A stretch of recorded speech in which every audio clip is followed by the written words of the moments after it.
ধূমপান ও মদ্যপান স্বাস্থ্যের পক্ষে ক্ষতিকর। কে স্টুডিও কোনো রকম ধূমপান বা মদ্যপানকে সমর্থন করে না।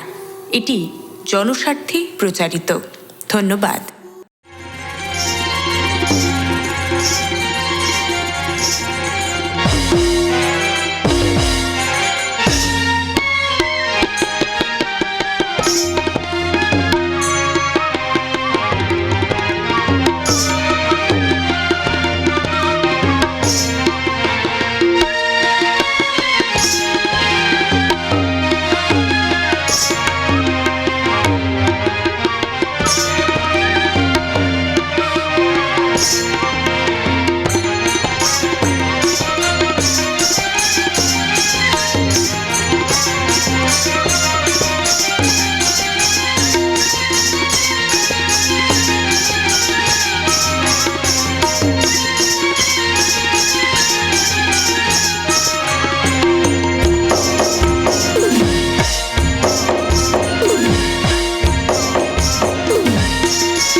নমস্কার।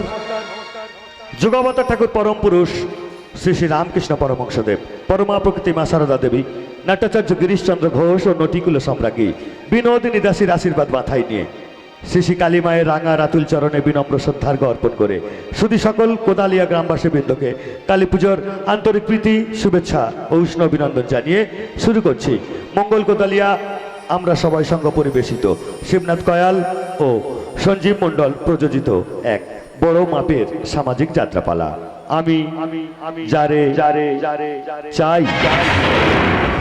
রচনা প্রসাদ কৃষ্ণ ভট্টাচার্য, সুরসৃষ্টি সতু চক্রবর্তী, আবহ সঙ্গীত অয়ন চক্রবর্তী ও সম্প্রদায়, আলোক প্রেক্ষাপটে বাপি ইলেকট্রিক, শব্দ নিয়ন্ত্রণে নিউ পবিত্র সাউন্ড, রূপসজ্জায় রূপসজ্জা ড্রেসেস, সারকতায় গোপাল কয়াল, সর্বাঙ্গীন সহযোগিতায় সুধী মঙ্গল কোদালিয়া গ্রামবাসী বৃন্দ, সম্পাদনা নির্দেশনা উদ্দেশ্য পরিকল্পনায় আপনাদের স্নেহাশিসধন্য চন্দন কোটাল। শুরু হচ্ছে আজকের দিনের এক বড় মাপের সামাজিক যাত্রাপালা আমি যারে চাই। আমি যারে চাই। আমি যারে চাই।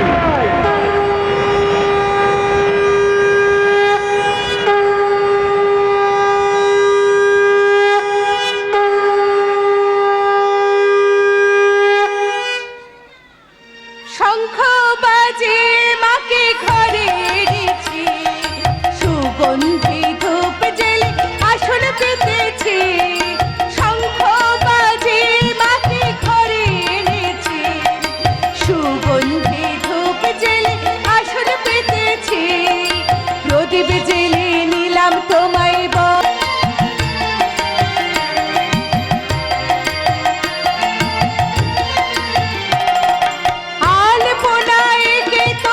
সাজিয়ে দিলাম পথ, আমির পল্লব দিলাম জল ভরা ঘট। আলপনায়কে তোমার সাজিয়ে দিলাম পথ, আমির পল্লব দিলাম জল ভরা ঘট। পান সুপারি সিঁদুর দিলাম দু হাত ধরে, পান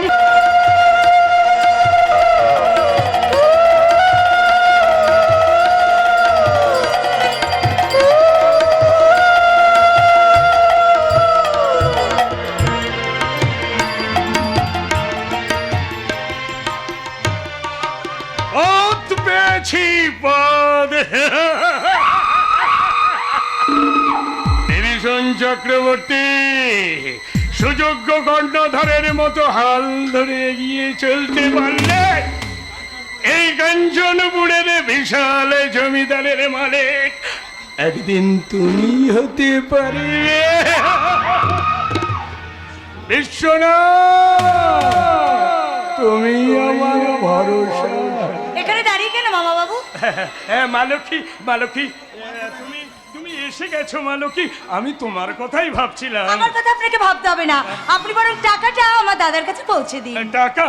হ্যাঁ, দাদাকে আমার বলাই আছে, ওই 5 লাখ টাকা আপনি আমার দাদার কাছে পৌঁছে দিলে আমার দাদা ওই হীরের হারটা আমার কাছে পৌঁছে দেবে। মালকী, আপনাকে আর কি বলবো, সেদিন ওই বট ঠাকুর দিদিকে ওই এক জোড়া হার এনে দিয়েছিল বলে দিদির দেমাকে মাটিতে পাই পড়েনি। এইবার আমি ওই হীরের হারটা গলায় পরে এই চাটুজ্জে বাড়ির সবাইকে বুঝিয়ে দেব এই চাটুজ্জে বাড়ির মেজ বউ সবচেয়ে বেশি দামি হারটা পরতে পারে। সেদিন আমিও তো টাকা চেয়েছিলাম মালকী, কিন্তু ওই বড় গিন্নি দিলে না। দিলে না? বরং মুখের উপর বেশ কড়া মেজাজেই বলে দিলে সামনে বাড়িতে দুর্গাপুজো, অনেক খরচপত্র, সুতরাং কি এই বাড়িতে পুজো হবে আর আমার হাতটা? হিংসা মালকী, হিংসা। তুমি ওই হীরের হার গলায় পড়বে, ওই বড় গিন্নি সহ্য হয় মালকী? তবে কিন্তু আমি বলবো মালকী, তোমার ওই দুর্ভাগ্যের জন্য ওই মেজ ভাগ্নে রমেনি দায়ী। ধরো বড় ভাগ্নে সত্যেন সে তো দিব্যিতীর্থ করে বেড়াচ্ছে, আর ছোট ভাগ্নে ওই বিন্দুকে নিয়েই মেতে আছে। অথচ অথচ গাধার মতো খেটে মরছে ওই জমিদারি নিয়ে আমার ওই মেজ ভাগ্নে। তুমিই বলো মা লক্ষ্মী, তুমিই বলো। অথচ ওই সিন্ধুকের এই চাবিটা ওই বড় গিন্নির হাতে। তুমি বিশ্বনাথই জানে কি জাদু মন্ত্রে ওই বড় গিন্নি আমার ওই মেজ ভাগনাকে বশ করেছে। আমি আপনাকে বলে দিচ্ছি মামা বাবু, আপনি দেখে নেবেন এই বাড়িতে দুর্গা পুজো হবে ঠিকই, কিন্তু ওমর গলায় ওই হাতটা আর পড়া হবে না। ও উচিত নয় মাথু। তুমি বলছো? হ্যাঁ আমি বলছি। দেখো মালক্ষী, শুধু আমি কেন, কাঞ্চনপুরে সবাই আজ একই কথা বলছে। তাছাড়া শারদীয়া দুর্গোৎসব তো চাটুর্য বাড়ির ঐতিহ্য, সেই জন্য সমস্ত গ্রামের লোক কেমন আনন্দে আত্মহারা হয়ে উঠেছে। তবু তো এখন আসল পুজোটাই বাকি। জাহান্নামে যাক মাধু। হ্যাঁ আমি ঠিকই বলছি। ওই অপমানের কথা তুমি ভুলে গেলেও তোমার দাদা বৌদির অপমান ভুলে গিয়ে তাদের ওই এঁটো পাতা তুমি তোমার নিজের জিভ দিয়ে চাটলেও আমি কিন্তু কখনো পারবো না। আমি তোকে বলছি, তুমি রাগ করো না প্লিজ। আমি তোমাকে কথা দিচ্ছি, সামনে দুর্গোৎসব, এই দুর্গোৎসব কেটে গেলেই সামনে দীপাবলি, দীপাবলির পরেই আসছে ধনতেরাস। ওই ধনতেরাসে আমি তোমার জন্য উপহারটা পাবো। বাবাজি, আর না পেলেও ক্ষতি ছিল না বাবাজি। এই আমার মেজ মা, এই মেজ মা ভবিষ্যৎ দশটা সাক্ষাৎ সতীলক্ষ্মী ঠিকই ধরেছে। ওই বড় গিন্নি কাল্লাগিনীর কথায় তোমার বড়দা যদি তোমার ওই ভাইপো মানে কমলের নামে সব কিছু লিখে দিয়ে তোমাকে পথে বসায়। না না, মানে অসম্ভব। পৃথিবীতে সবকিছুই সম্ভব মেজ ভাগ্নে। কোনো কিন্তু কিন্তু না মামা বাবু, আমি আপনাকে বলছি আর এক মুহূর্ত আমি এখানে আর থাকবো না। আমি আজই দাদার কাছে চলে যাব। আর তোমার দাদা শ্যামল এসব কথা শুনলে রাগে অগ্নিশর্মা হয়ে যাবে। আমিও তো তাই চাই, হোক হোক, আমিও তাই চাই। মাধু শোনো, আমি তোমাকে বলে যাচ্ছি, 7 দিনের মধ্যে তুমি যদি বাড়ির সম্পত্তি ভাগ করতে না পারো তবেই কিন্তু আমি এই বাড়িতে থাকবো, নইলে। কি করবে মেজ বৌদি? এই মেজদাকে ফেলে রেখে তুমি একাই বাপের বাড়ি চলে যাবে? না না, অতখানি করতে হবে না। আমি বরং বড়দাকে একটা টেলিগ্রাম করে কি দিই। টেলিগ্রাম করবে ছোট ভাগ্নে? আর তিনি যেন তাড়াতাড়ি এসে আমাদের সম্পত্তিটা ভাগ করে দেয়। না দিলে কি করবে? কি করবে? কি মারবে করবো? নাকি? জোর করে এই বাড়ি থেকে বের করে দেবো। বড়দাকে? না, আমি বের করে দেবো তাদের যারা আমাদেরই খেয়ে আমাদের এখানে ঘর ভাঙার মন্ত্র দেয়। সাবধান মেজদা, এই শকুনি মামা ছোট ভাগ্নে, আর এই মেজ বৌদির কথা শুনে তুমি এই চাটুর্যে বাড়িতে একটা কুরুক্ষেত্র ভাঙিও না। আমাকে নিয়ে আবার কেন টানাটানি করছো ছোট ভাগ্নে? আমি তো তোমাদের সাথেও নেই আর পাশেও নেই। কিন্তু আসল জায়গাতে তুমি ঠিকই আছো, তাই না মামা? ছোট ভাগ্নে, আচ্ছা মামা, সত্যি করে বলো তো, তুমি আমার মায়ের আপন ভাই নাকি আমার দাদা মশাইয়ের আর কোনো? এত দূর কাকা বাবা কাকুকে এইভাবে অপমান। থাক থাক মা লক্ষ্মী থাক, আমাকে নিয়ে তোমরা আর এত উত্তেজিত হও না। তবে হ্যাঁ, এত বড় অপমানের পর এই বিভীষণ চক্রবর্তী এ বাড়িতে আর থাকবে না। ওই বড় ভাগ্নে ফিরে এলে তুমিও দেশে ফিরে যাবে, তাই না মামা? আমি বুঝিয়ে দেব ছোট ভাগ্নে। এই বয়সে তুমি আর কি বোঝাবে? ওই যে পড়িলে ভেড়াই সিংহে ভাঙিবে হিরের ধার। কৃষ্ণা, তুমি আমার ভরসা, তুমি আমার ভরসা। আচ্ছা নেপু, তুই কি কোনোদিনও ভদ্রভাবে কথা বলতে শিখবি না? যেমন কুকুর তেমন মুগুর দিতে হয় মেজদা। নেপু, কি মামা বাবুকে কুকুর বললো? না মেজ বৌদি না, আমার বলা ভুল হয়েছে। কুকুর কখনো যার খায় তার সঙ্গে বেইমানি করে না। মামা বাবু হয়তো আরো কিছু। কি এত বড় স্পর্ধা? শোনো, মানিবের থেকে মান দিয়ে কথা না বললেও আমার ঘরের আসার স্পর্ধা যেন তোমার কখনো না হয়। বৌদি, ইতরের ইতরামি আমার স্বামীর মুখরোচক হলেও আমি কিন্তু কোনোদিনও বরদাস্ত করিনি আর করব না। তুমিও শুনে যাও, তোমার এই স্বামীটা কিন্তু এই ইতরের মেজ দাদা। আচ্ছা আচ্ছা নেবু, তোরা কি মনে করেছিস মাধু গাঙের জলে ভেসেছে সে বাড়ির কেউ নয়? মেজদা, আমরা কেউ কোনোদিন একথা ভাবিনি মেজদা। তাই যদি হতো মাত্র 5 লাখ টাকার জন্য বৌদি তাকে এইভাবে অপমান করতে পারতো না। বড় বৌদি অপমান করেছে মেজ বৌদিকে? হ্যাঁ হ্যাঁ। এ কথা তুমি বিশ্বাস করতে পারলে মেজদা? নেপু, যে বড় বৌদির নামে কেউ কোনো কথা বললে তুমি তার মতোই লাঠি মারতে উদ্যত হতে, সেই তুমি? নেপু, না না না না, আমি বেশ বুঝতে পারছি ওই শকুনি মামা আর মেজ বৌদি তোমার মনুষ্যত্বটাকে চিবিয়ে খেয়েছে। নেপু, মুখ সামনে কথা বল নেপু, ভুলে যাসনি তুই আমার ভাই। তুমিও ভুলে যেও না মেজদা যে বড় দাদার প্রতি তোমারও একটা কর্তব্য আছে। সে কর্তব্য কি তোর কাছে শিখতে হবে? না মেজদা না, আমি তোমার কাছেই শিখতে চাই। নেপু, তুমি না বলেছিলে বাবার মৃত্যুর পর আমাদের জমিদারি নিলামে উঠলে সেই সময় মেয়ে বর্দাই তার প্রাণপাত পরিশ্রম করে আমাদের ফিরিয়ে দিয়েছিলেন? নেপু, তুমি না বলেছিলে বর্দার অফুরন্ত স্নেহ ও ভালোবাসা না পেলে শৈশবেই আমাদের দুটি ভাইকে পৃথিবী থেকে মুছে যেতে হতো। নেপু, এই তোমার কাছে আমার একান্ত অনুরোধ মেজদা, নেপু, আমি যদি কোনো অন্যায় করে থাকি তুমি যত ইচ্ছা আমাকে শাসন করো, কিন্তু পরের কথায় বর্দার সেই পবিত্র স্নেহ ভালোবাসার মূলে কুটারাঘাত করতে চাইলে তুই আমার মাথায় লাঠি মারবি, তাই তো? আমি যে কি করব আমি বলতে পারছি না মেজদা। তবে স্বার্থের নেশায় আমাদের পিতৃতুল্য স্নেহময় বর্দার প্রাণে আঘাত দিলে হয়তো ওই শকুনি মামা তোমাকে পিঠ চাপড়ে বাহবা দেবে, ওই মেজ বৌদি তোমাকে ফুল চন্দন দিয়ে পুজো করবে, কিন্তু মাথার উপর যে নিয়ে আছেন সেই সর্বনিয়ন্তা বিশ্বপিতা তোমার মতো অকৃতজ্ঞকে কোনোদিনও ক্ষমা করবে না মেজদা, কোনোদিনও ক্ষমা করবে না। ক্ষমা করবে না বিশ্বপিতা? আমাকে ক্ষমা করবে না? কিন্তু কিন্তু মামা যে বলে গেল বৌদির কথা নাকি দাদা সমস্ত সম্পত্তি কমলের নামে। না না না না, এও কি সম্ভব? কিন্তু কিন্তু মাধু মাধু যদি এ বাড়ি ছেড়ে চলে যায়, তাই তো আমি এখন কোন পথে যাব? কেন একদিকে আমার দাদার স্নেহ,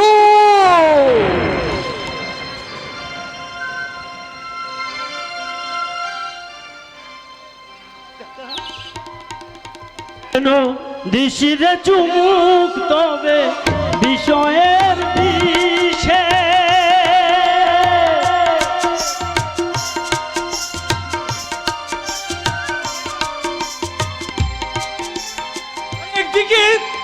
একদিকে আমার স্ত্রী মাধুর ভালোবাসা।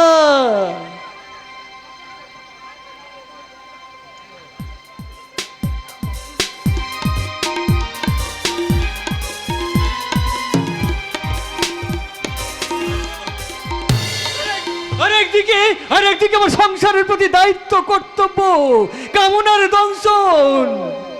ঠাকুরপো,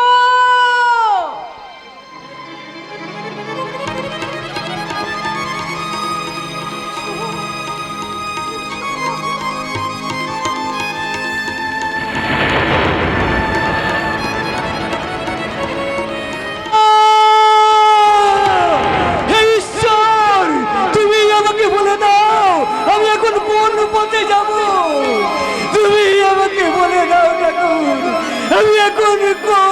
পথে যাব? কেন দিশিরে চুমুক তবে বিষয়ের বিষে ছবি তো ধুলোয় যাবে মিশে থাকবে না।